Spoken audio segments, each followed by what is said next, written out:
বাংলাদেশের ক্ষমতা দখল করে কুক্ষিগত করে এই অবৈধ আইন উপদেষ্টা একটি দেশের এরকম ভয়াবহ সিচুয়েশনে এমন একটি পজিশনে থাকা অবস্থাতে দাবি করছে ভারতের স্বরাষ্ট্রমন্ত্রী অমিত শাহ এবং ভারতের প্রধান নিরাপত্তা উপদেষ্টা জনাব অজিত দোভাল।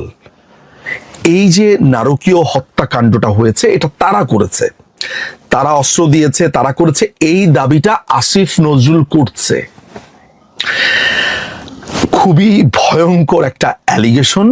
আমি জানি না যে ভারত এটার প্রেক্ষিতে কি জবাব দেবে, কিন্তু তার আগে আমি আসিফ নজরুল বা মোহাম্মদ নজরুল ইসলামের কিছু ঘটনা আপনাদেরকে বলতে চাই। আপনারা হয়তো বা স্ক্রিনে এখন দেখতে পাচ্ছেন যে আসিফ নজরুল বাংলাদেশের অন্যতম ভয়ঙ্কর জঙ্গি হারুন ইজাহারের সাথে দেখা করেছে। আপনারা সেই ছবি স্ক্রিনে দেখতে পাচ্ছেন। প্রিয় দর্শক, আপনারা যদি ভুলে যান কিংবা আপনাদের স্মরণে না থাকে, আপনাদেরকে একটু স্মরণ করিয়ে দেই। বাংলাদেশের সাম্প্রতিক সময়ে ওয়াকারুজ্জামান তার এক ভাষণে পরিষ্কার করে বলেছে যে বাংলাদেশে ইসলামিস্টদের একটা হামলা সাধারণ মানুষের উপরে হতে পারে, এটার জন্য তিনি হাই অ্যালার্ট থাকতে বলেছেন। এটা আজকে থেকে 2 থেকে 3 সপ্তাহ আগে, অর্থাৎ তিনি যখন রাশিয়া ক্রোয়েশিয়া সফর করছিলেন তার আগেরই এই বক্তব্য। কিছুক্ষণ আগে যেটা জানতে পেরেছি যে বাংলাদেশে একটা জঙ্গি হানা হওয়ার সম্ভাবনা রয়েছে এবং সেই বিষয়ে নিয়ে তিনি সেনা অফিসারদের সঙ্গে আলোচনা করেছেন।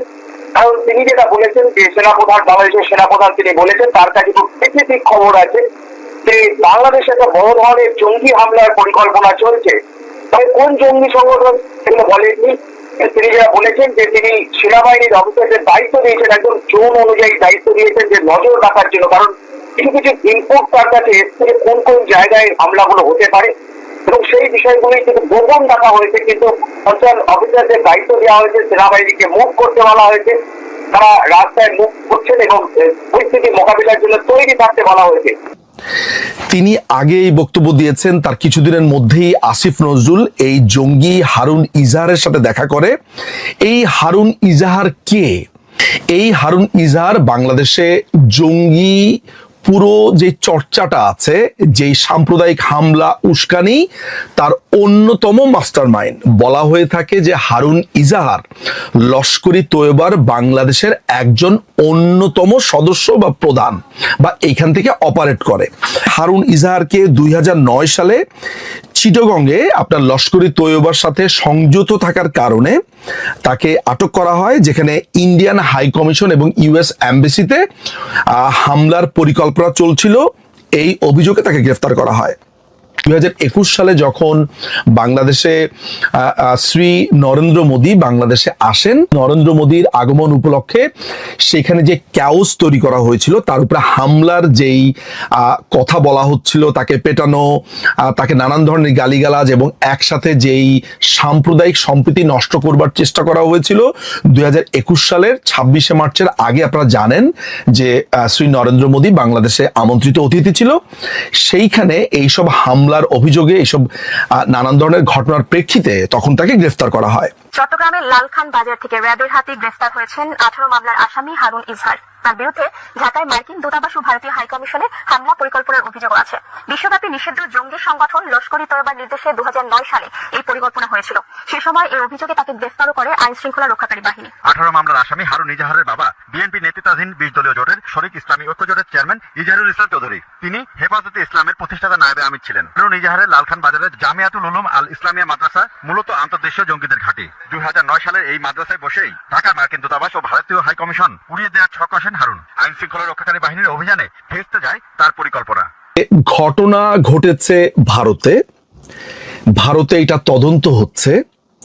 বাংলাদেশে এই দখলদার বাহিনীর আইন উপদেষ্টা যখন প্রকাশ্যে ভারতকেই দোষী করছে, আমি জানি না যে ভারতের হাই কমিশন যারা ঢাকাতে আছে তারা কোনো প্রতিবাদ করেছে কিনা, তারা এই মোহাম্মদ নজরুলের ব্যাপারে কোনো ধরনের প্রসিডিউরাল লাইনে হেঁটেছেন কিনা, কিংবা ভারত থেকে কোনো ধরনের ব্যবস্থা এর ব্যাপারে নেওয়া হচ্ছে কিনা, একে অবাঞ্ছিত ঘোষণা করা হচ্ছে কিনা।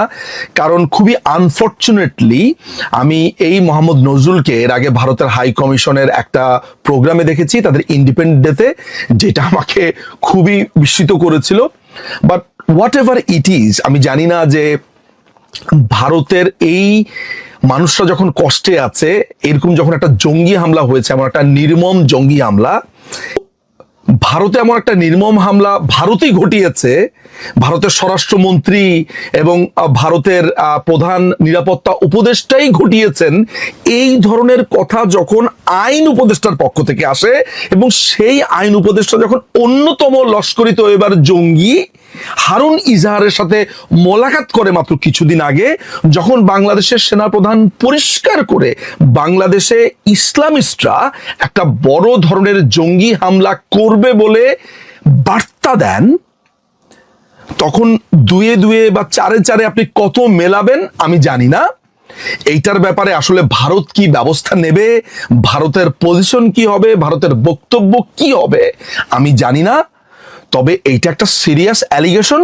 এখন দেখার বিষয় হচ্ছে ভারত এটা বাংলাদেশের বক্তব্য হিসেবেই আসলে অফিসিয়ালি গণ্য করা হবে।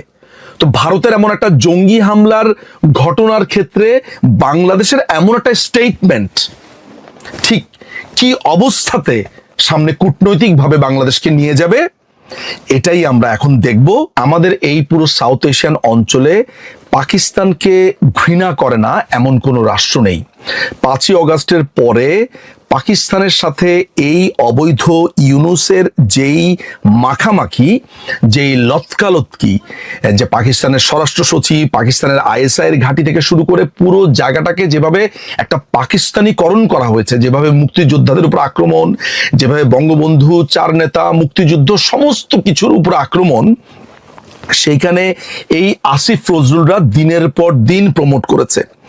এই জঙ্গি হারুন ইজাহারকে মুক্ত করে দিয়েছে, এবং এই জঙ্গি হারুন ইজাহার সহ যত জঙ্গি আটক ছিল বাংলাদেশে, এদের প্রত্যেককেই কিন্তু মুক্তি দিয়েছে এই আসিফ নজরুল ওরফে মোহাম্মদ নজরুল ইসলাম।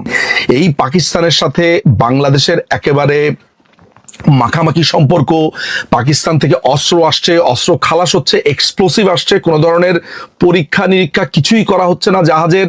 হারুন ইজাহারের সাথে ছবি, এবং ভারতের উপরে অ্যাটাকের পর ভারতকেই দোষী সাব্যস্ত করা, এর প্রত্যেককেই যদি আপনি মেলান, তাহলে আমার কাছে মনে হয় যে আমাদের এইটা বলতে কোনো রকমের অত্যুক্তি হয় না বা বাহুল্য হয় না যে বাংলাদেশকে একটি জঙ্গি রাষ্ট্র বানাবার জন্য এই যে সাপোর্ট, এই আসিফ নজরুলদের পক্ষ থেকে পরিষ্কারভাবে আছে। এখন দেখার বিষয় হচ্ছে যে ভারত এই পুরো ব্যাপারটাকে কিভাবে নেয়, এই আসিফ নজরুলের এই বক্তব্যের পর ভারত কিভাবে রিয়াকশন দেয়, আমরা সেইটা দেখার জন্য অপেক্ষা করব।